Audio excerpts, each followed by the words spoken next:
Over the next 2 minutes, I want to make you think about and reflect on one of the worst ways in which lots of students study away from the classroom. Now, what I want to talk about here is rereading old study notes. And unfortunately, that's probably how we were told to revise. And I've done a video previously about actually banning the word revision because lots of students and parents don't really know what quality revision actually means. So we fall back into bad habits. And unfortunately, that sometimes relates to rereading old study notes. And you might be thinking, well, why is that bad? Well, the reason why that's bad is because when we reread something and we say reread, that means we've already read it, our eyes think it's familiar.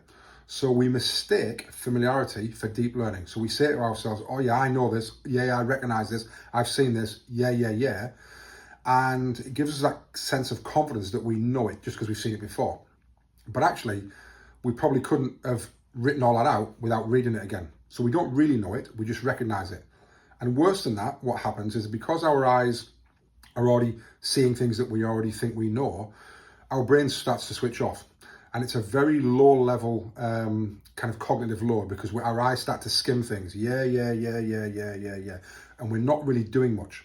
So because we're not really doing much with our brain and we think we know it, we're not using our brain to anywhere near its capacity.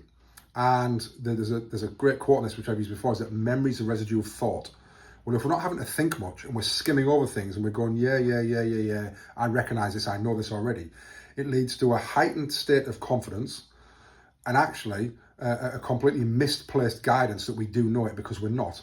And also our brain isn't having to think, which means we're not having to do much, which means we're not really leading to any deeper memory traces. So if you can, really guard against and teaching our children to not use rereading their study notes as a great study activity, and they need to be doing a lot more work and tasks, things like flashcards, actually answering questions, creating mind maps, actually physically doing something rather than just sitting, spending lots and hours and hours of time doing something that is going to have real low level impact. So rereading study notes, bad idea, move away from it and get students to actually do something with their brain that's going to take them to a higher cognitive work rate than just skimming over it with their eyes.